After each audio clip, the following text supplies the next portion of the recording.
Now we have article 5.10 जिसमें हम find out करेंगे कि pressure of a body resting on A horizontal plane which moving vertically upward और downward. तो यानी क्या है कि हमारे पास एक प्लेन है हॉरिजॉन्टल और इसके ऊपर एक बॉडी रखी है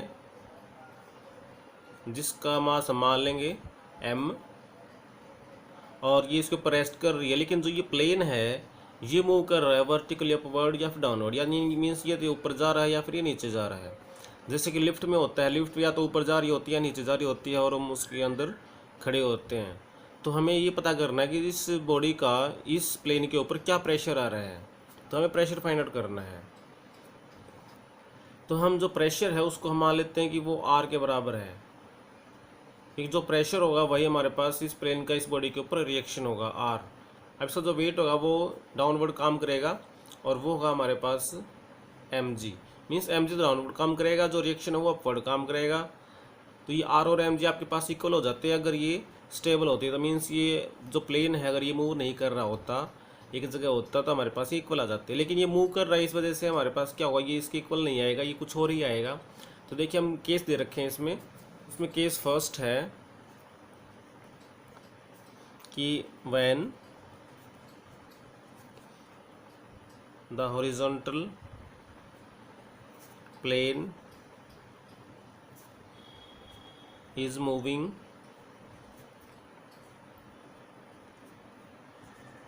vertically upward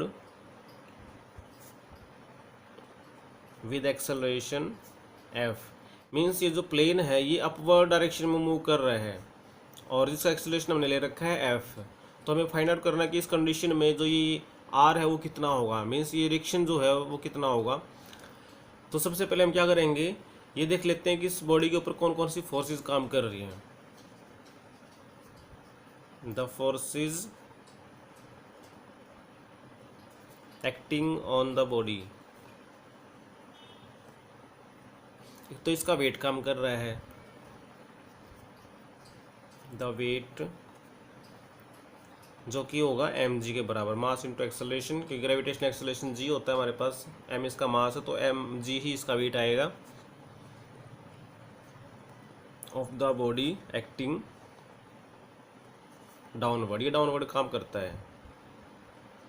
अब जो ये रिएक्शन है वो हमारे पास अपवर्ड काम कर रहा है। The reaction R of the plane to the body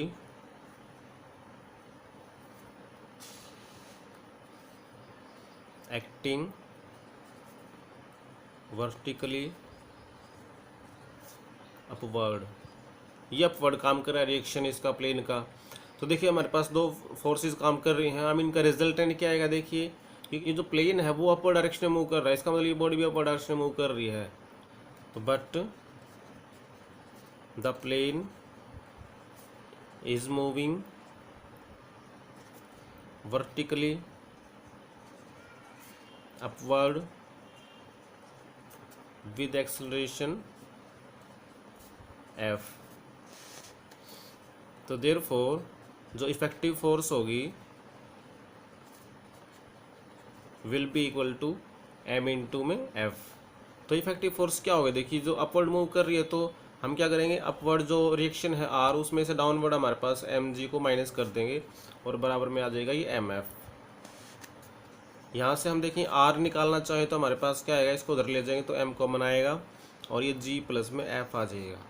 तो means this is the pressure of the body on the plane and this is the reaction of the plane to the body, both are equal. अब case second है कि when the plane is moving vertically downward with acceleration F. अब की बार ये downward move कर रही है, means ये इसके ऊपर पार्टिकल रखा है जिसका मास m है, तो इसका वेट तो डाउनवर्ड काम करता ही है mg। इसका जो रिएक्शन है वो अपवर्ड काम कर रहा है r।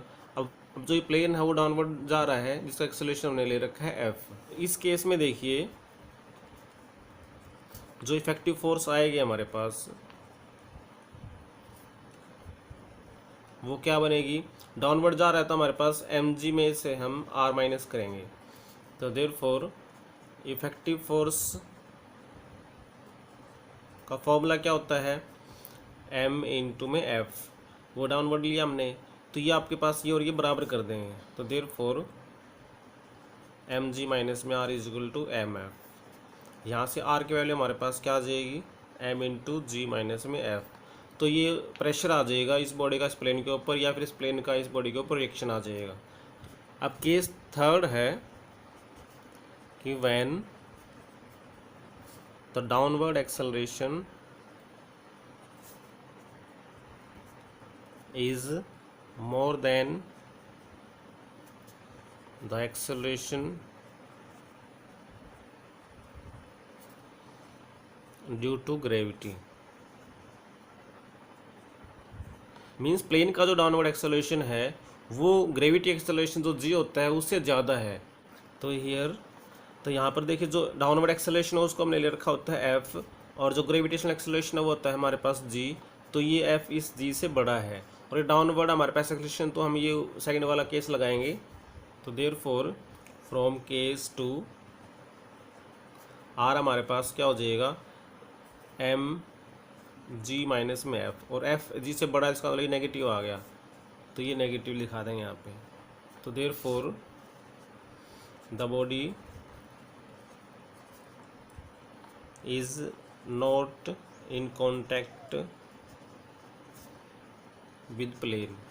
तो बॉडी प्लेन के ऊपर नहीं रहेगी क्योंकि एक्सेलरेशन इतना ज़्यादा हो चुका है कि बॉडी आपके पास ऊपर रह जाएगी, क्योंकि वो तो अपने ग्रेविटेशनल एक्सेलरेशन के उससे आएगी, और लेकिन जो प्लेन है वो एफ के रेट से डाउनवर्ड जा रहा है। तो एफ ज़्यादा है तो हमारे पास ये प्लेन नीचे चला जाएगा और जी आपके पास ऊपर रह जाएगा।